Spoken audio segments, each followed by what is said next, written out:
بسم الله الرحمن الرحيم. قدرمنو دوستانو، السلام عليكم ورحمة الله وبركاته. غواړم نن عملي او دس درته وکړم په داسې کې فرضونه او سنت. د دې مخکې یو حدیث په غور سره قدرمنو دوستانو واوریا. رسول الله صلی الله علیه وسلم فرمایي وای که چا په طریقه او دس وکړه، یعنی په سنت طریقه باندې او له داسنه وروسته دا دعا ویله، الله جل وعلا به د جنت اته وړه دروازې ورته خلاصې کړي چې په هر یو باندې یې خوښوي ورننه دې. دا دعا به د اوداسه په پای کې درته وکړم. راځي په عملي اودس باندې شروع کوو. له اوداسه مخکې استنجا وهل دي. چې کله تاسو اوداسه تر راغلسته کوشش وکړئ چې مخ مو قبلې ته وي او په زړه کې نیت وکړئ. دا د اوداسه له آدابونه دي. بعض علما وایي که چا نیت نه وي کړی اودس وکړي نو اودس یې سوی دی، لیکن له ثواب به محروم وي. نو په اوداسه باندې چې کله شروع کوئ، اول سنت په اوداسه کې بسم الله الرحمن الرحیم وایي. بیا دوم سنت به چې کله مو له بسم الله نه وروسته په اوداسه شروع وکړه، لاسونه به تر دې مړونده پورې پرېمنځئ. درې ځلې چې مو کله پرېمنځل، دا دوم سنت، لاسونه تر مړونده پورې. خو یو خبره یاد وساتئ قدرمنو دوستانو، د اوبو مصرف ډېر مه کوئ. دا اسراف ناروا ده. کوشش وکړئ چې په کمو اوبو باندې اودس وکړئ، ولو که تاسو د دریاب په غاړه باندې یاسته هم کمې اوبه به مصرفوئ. دریم سنت خوله به پرېمنځئ. دریم سنت خو د خولې پرېولل دي. څلورم مسواک وهل دي. مسواک قدرمنو دوستانو، د مسواک وهل کې بیخي ډېرې فایدې دي. رسول الله صلی الله علیه وسلم فرمایي وایي مسواک د خولې پاکوونکی ده، مسواک د الله جل وعلا خوشالونکی ده، او مسواک د شیطان خفه کوونکی ده. که څوک غواړي چې الله خوشاله کړي نو په اوداسه کې مسواک ووهي. که څوک غواړي چې شیطان خفه کړي نو په اوداسه کې مسواک ووهي. مسواک ووهي، دا څلورم سنت ده. کله چا سره مسواک نه وي نو د مسواک په ځای باندې دا ګوته استعمال کړي. دا ګوته نه ده، دا ګوته دي د خولې دې ورباندې پاکه کړي. د مسواک وهل په اوداسه کې په دې خاطر کله چې ته لمونځ کوې نو الله جل وعلا عبادت چې کوي نو په پاکه خوله، او بل چې له خلکو سره مخامخ کېږي په پاکه خوله باندې، نو پاکي کې ډېرې ګټې او فایدې دي. پنځم سنت په اوداسه کې پزه پرېولل دي. خوله چې مو درې وارې پرېمنځله، بیا به پزه پرېمنځئ. په دې ګوته باندې بیا صفا کړئ، کومه یو ګوته یې داسې، بیا به یې په چپ لاس باندې داسې سوق کړئ. داسې کله چې مو پزه پاکه کړله نو اوس د اوداسه اول فرض شروع کېږي. مخ به پرېمنځئ، اوبه به راواخلئ. او بل یو خبر یاد وساتئ قدرمنو دوستانو، بعضې دوستان دي هغه اوبه رااخلي مخکې ډېر په زور سره داسې وغورځوي، نو دا کار کول په اوداسه کې صحیح نه ده.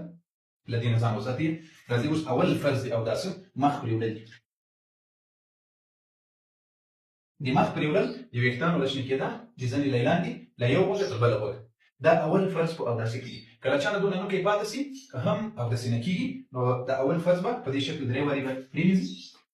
مخ مو کوشش وکړئ که د چا ږیره ګڼه نه وي نو هغه دې اوبه ورته رسېږي. که د چا ږیره ګڼه وي نو هغه دې داسې خلال کړي، داسې چې اوبه له لاندې ویښتانو ته ورسېږي. او که د چا ږیره بیخي ګڼه وي نو هغه کې فقط په داسې سربیره پرېمنځي، هم باک نه لري، خو لیکن خلال دې ورسره وي. دا اول فرض شو. دوم فرض به تاسې لاسونه تر څنګلو پورې پرېمنځئ. داسې اوبه راواخلئ، داسې دا څنګلې به پکې داخلي وي. ګورئ قدرمنو دوستانو، دا رسول الله صلی الله علیه وسلم فرمایي وایي زه به په ورځ قیامت خپل امتیان په دې جیانو باندې پېژنم. دا جیان او د پښو کې چې تر پنډیو پورته یې پرېمنځئ، وایي دا جیان به په ورځ قیامت رڼا کوي، برېښي به، نو زه به پوهه شم چې دا د ما امتي ده. نو داسې چې مو له وموښل، دا دوم ځلې اوبه به راواخلئ، داسې به یې پرېمنځئ. خو یوه مهمه غلطي چې موږ او تاسو کوو، موږ او تاسو چې اوله سره لاسونه تر دې ځایه پرېمنځو، بیا فرض داسې پرېمنځو له دې ځایه تر دې ځایه پرېمنځو. دا پورې اشتباه ده. لاسونه چې پرېمنځئ تر دغه ځایه، دا ټول لاس به پرېمنځئ. صحیح ده؟ داسې به درېیم وار راواخلئ، داسې به ټول لاس پرېمنځئ. بیا به دوم لاس راواخلئ، داسې لاسونه به داسې مهم درې ځلې چې مو پرېمنځل، بیا به اوبه راواخلئ. دا دوم فرض شو. لاسونه تر دغه څنګلو پورې څنګلې پکې داخلي وي پرېولل، دا دوم فرض. درېیم چې اوبه مو راواخیستې، درېیم فرض د سر مسحه به وکړئ. د سر مسحه څلورمه حصه فرض ده. داسې به مسحه وکړئ، اوبه به راواخلئ، او د ټول سر مسحه کول دا سنت ده. دا شپږم سنت شو. د ټول سر مسحه کول دا شپږم سنت ده.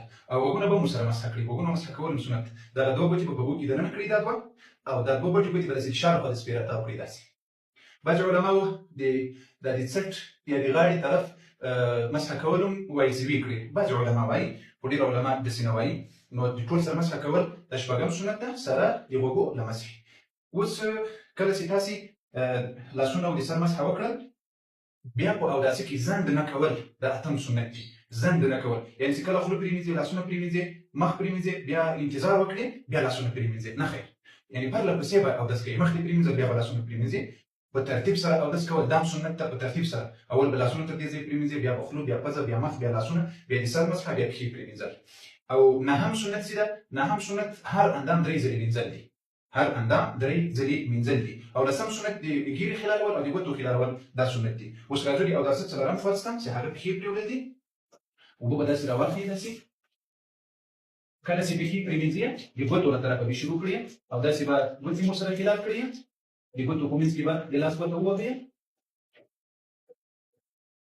بیا به چپه پښه راواخلي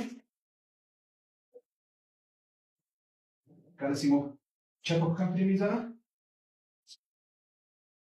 نو بعضې علما وایي کله چې تاسې مخ پرېمینځئ دعا به وایاست د سر مسحه کوئ دعا به وایاست لاسونه پرېمینځئ دعا به وایاست پښې پرېمینځئ دعا به وایاست لیکن دغه دعاوې د رسول الله صلی الله علیه وسلم نه په صحیح حدیث شریف سره ثابتې نه دي هغه دعا درته ښیم رسول الله صلی الله علیه وسلم فرمایي وایي که چا په ښه طریقه اودس وکړل په سنت طریقه باندې هر اندام یې درې درې ځلې پرېمینځل خولو پزه مخ لاسونه پښې او په ترتیب سره یې اودس وکړل مسواک پکې ووهل او له اوداسه نه وروسته دا دعا وایي دومه کلمه دي شهادت أشهد أن لا إله إلا الله وحده لا شريك له وأشهد أن محمدا عبده ورسوله اللهم اجعلني من التوابين واجعلني من المتطهرين دا دوټ کې کلمې شهادت وزیات اللهم اجعلني من التوابين واجعلني من المتطهرين نو الله جل وعلا به د جنت اتوړه دروازې ورته خلاص کړي الله جل وعلا دې موږ ته همیشه توفیق رانصیب کړي چې په سنت طریقه باندې اودس وکړو نور دوستانو ته یې ورسوي والسلام علیکم ورحمة الله وبرکاته